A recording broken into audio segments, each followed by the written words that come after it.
এর দামি জিনিস আমরা হোটেলে গিয়ে খাই, না গিয়ে খাই না? এখানে কয় টাকা দাম হবে? সর্বোচ্চ 100 টাকা 150 টাকা, এর বেশি ওগুলো খরচ। কিন্তু এরকম একটা সালাদ যদি কেউ খায় এভরিডে, তাহলে তার শরীরে ফাইবারের অভাব হবে না, ভিটামিনের অভাব হবে না। এখানে আছে ধনিয়া পাতা, হ্যাঁ, ভিটামিন এ, সি আছে প্রচুর। তারপরে আছে গাজর, গাজরে আছে ভিটামিন এ, বিটা ক্যারোটিন, হ্যাঁ, যেগুলো রাতকানা রোগ প্রতিহত করে, শরীর চোখকে ভালো রাখে। চোখের ভালো রাখার জন্য এই গাজর ইম্পর্টেন্ট। আর কি আছে? আছে পেয়ারা, প্রচুর পরিমাণে ক্যালসিয়াম এবং ভিটামিন সি।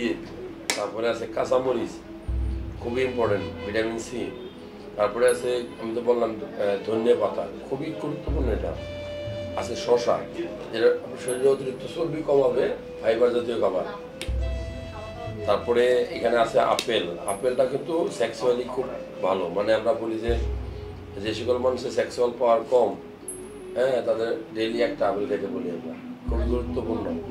আমি বলবো যে এই ধরনের সালাদ, সবুজ মানে অনেকগুলো মিক্সড সালাদ আছে। মিক্সড এখানে কী কী আছে? গাজর আছে, শসা আছে, পেয়ারা আছে, ধনিয়া পাতা আছে, কাঁচামরিচ আছে এবং আপেল আছে। এখানে চাইলে আপনি আনারস আর অনেক কিছু দিন।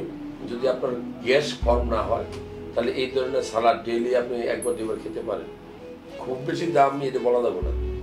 এর দামি জিনিস আমরা হোটেলে গিয়ে খাই, না গিয়ে খাই না? এখানে কয় টাকা দাম হবে? সর্বোচ্চ 100 টাকা 150 টাকা, এর বেশি ওগুলো খরচ। কিন্তু এরকম একটা সালাদ যদি কেউ খায় এভরিডে, তাহলে তার শরীরে ফাইবারের অভাব হবে না, ভিটামিনের অভাব হবে না। খারাপ কোলেস্টেরলগুলো কমে যাবে, ভালো কোলেস্টেরলগুলো শরীরে আসতে শুরু করবে, দীর্ঘায়ু হবে মানুষ। এবং বদ হজম যাদের হয়, তাদের কিন্তু এই খাবারগুলো খেলে বদ হজম কমে যাবে। কেননা আঁশযুক্ত খাবার, এখানে সবই আঁশযুক্ত খাবার, ফাইবারযুক্ত খাবার। আঁশযুক্ত খাবার যত খাবেন তত বদ হজম থেকে আপনি দূরে থাকবেন। এই জন্য এই ধরনের সালাদ দিনের শুরুতে বা 10টা 11টার দিকে অথবা কমপক্ষে বিকালে খাওয়া উচিত। বিশেষ করে রাত্রে খেতে হলে সবচেয়ে ভালো।